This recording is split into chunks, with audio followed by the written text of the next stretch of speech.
Yesus Muslim bersyahadat, saatnya Alkitab bertanya balik kepada Al-Quran part 2. Kita sudah menyaksikan dalam part 1, betapa Allah Subhanahu wa Ta'ala mengkonfirmasikan kesamaan nama dirinya dengan Tuhan orang-orang pagan Arab dan juga Tuhannya ahli kitab. Semua disatukan dan jadi Allah, tapi justru hal tersebut maka lahirlah masalah besar yang tidak tertuntaskan hingga saat ini pun. Dalam masih membingungkan begitu, kini Muslim datang lagi dengan klaim bahwa semua nabi-nabi Alkitab adalah sesama Muslim, sebagaimana Muslimnya Nabi Islam Muhammad. Nah, ini mendatangkan masalah dan kebingungan yang makin luas dan terbuka. Maka tepatlah kini, giliran kita mengkritisinya dan bertanya balik demi pencerahan dan kepastian. Part 2. Semua nabi-nabi dan Yesus adalah Muslim. Semua manusia berfitrah Muslim. Apple versus Orange. Dare to compare. Terobsesi istilah Muslim sesudah nama Allah mau dijadikan satu. Kini, semua nabi Tuhan juga menjadi satu Muslim, tapi fakta dan keimanan berbicara lain. Yahudi tolak kenabian Yesus dan Muhammad. Nasrani tolak kenabian Muhammad. Muslim menerima semua nabi yang Allah utus kecuali Yesus bukan anak Allah. Kata Muslim tidak mungkin diisolasi dari Allah dan Islam. Muslim tidak bisa diglobalkan dengan umat agama lainnya atas dasar label Muslim. Ini bisa-bisa ibarat unit kosong all-in dalam satu keranjang kosong kota New Cuyama, total 4.663. Jumlah penduduk 562. Ketinggian, datarannya di atas muka laut 2.150. Tahun didirikan 1951. Total 4.663. Apa? Muslim itu, ya hamba. Tapi ya hamba, apa dan siapakah? Seharusnya, ya hamba Allah. Muslim yang berstatus sebagai hamba-hamba Allah. Islam justru berbeda status dengan kaum Nasrani, yang disebut sebagai anak-anak dan sahabat Tuhan, bukan lagi hamba dan budak. Dalam Yohanes 8 ayat 34-36, Yesus berkata kepada murid-muridnya, setiap orang yang berbuat dosa adalah hamba dosa. Jadi apabila anak Yesus itu memerdekakan kamu, kamu pun benar-benar merdeka. Maka kaum Nasrani bukan lagi hamba, tetapi sudah dimerdekakan sebagai sahabat Tuhan. Kata Yesus, Yohanes 15 ayat 15, Aku tidak menyebut kamu lagi hamba, sebab hamba tidak tahu apa yang diperbuat oleh tuannya, tapi aku menyebut kamu sahabat.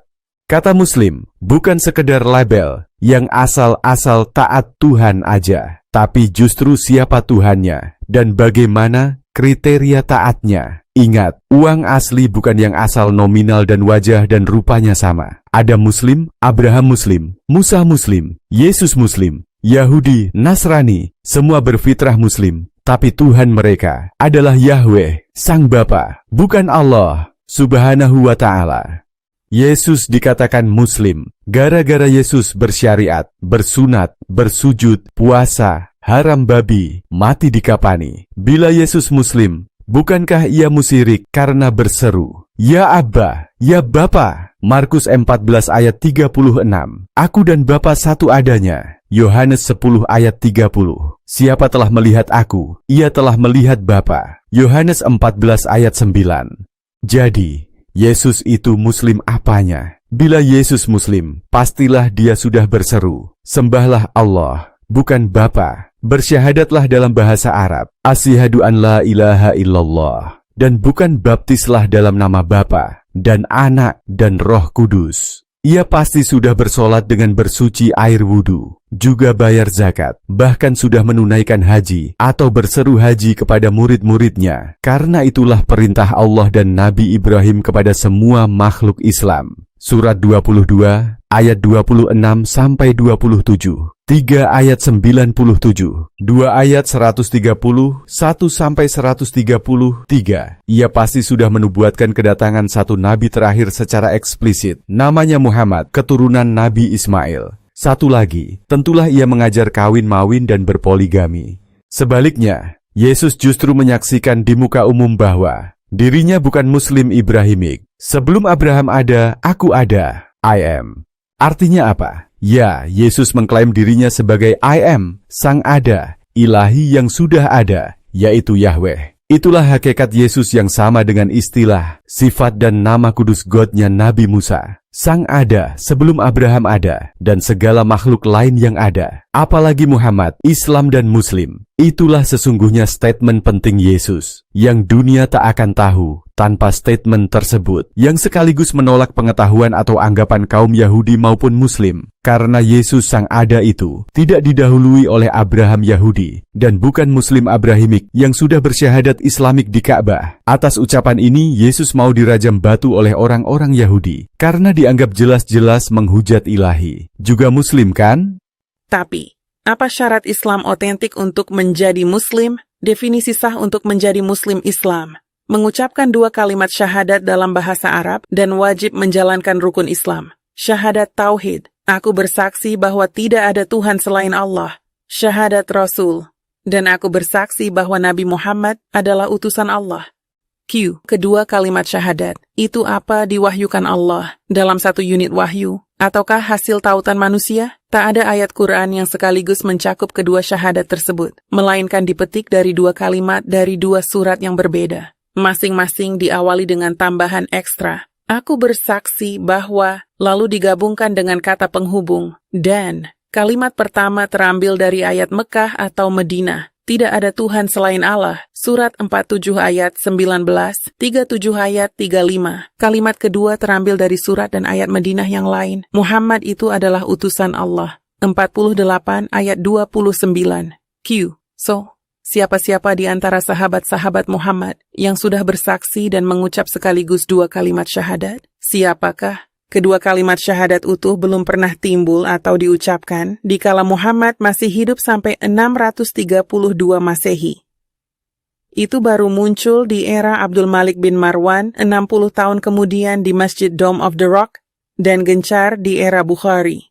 Akibatnya, Muhammad dan sahabat-sahabatnya juga belum terbukti pernah mengucapkan 2 kalimat syahadat tersebut. Karena ini adalah formula teologis rangkaian Muslim belakangan, bukan asli jajaran wahyu Quran. Sementara itu, kata-kata non-wahyu, aku bersaksi, yang dikenakan manusia kepada 2 kalimat wahyu Allah, justru ikut mereduksi otoritas syahadatnya. Sebab bagaimanapun, Allah yang digelar Maha Halus surat 6 ayat 103, dirinya tidak terindra dan tercapai oleh visi manusia manapun, termasuk Musa Islam sekalipun surat 7 ayat 143, maka siapa pula Muslim yang pernah menjadi saksi-saksinya keberadaan diri Allah? Perintah dari Sang Ada, love God and love others. Markus 12, ayat 28, ayat 34. Berbeda dengan Alkitab, yang tidak mengenal syahadat yang dimaksudkan untuk bertestimoni dan menjadi saksi, melainkan suatu peringatan dan perintah Tuhan, agar umatnya selalu mengimani dan mencamkannya ke dalam seluruh hati dan jiwanya. Bukan aku bersaksi, tetapi aku percaya dan aku wajib. Percayalah kepada Tuhan yang ada, yang Esa, dialah bernama Yahweh. Yahweh artinya aku ada, dan kasihilah dia dengan segenap-genap dirimu. Dan kasihilah sesamamu manusia seperti dirimu sendiri. Engkau percaya? Sama. Aku juga. Jadi, dalam Yahweh sudah terimplikasi makna ada dan esa diri. Tetapi Alkitab masih peringatkan bahwa percaya akan keesaannya saja tidaklah cukup. Engkau percaya hanya ada satu Allah saja, itu baik.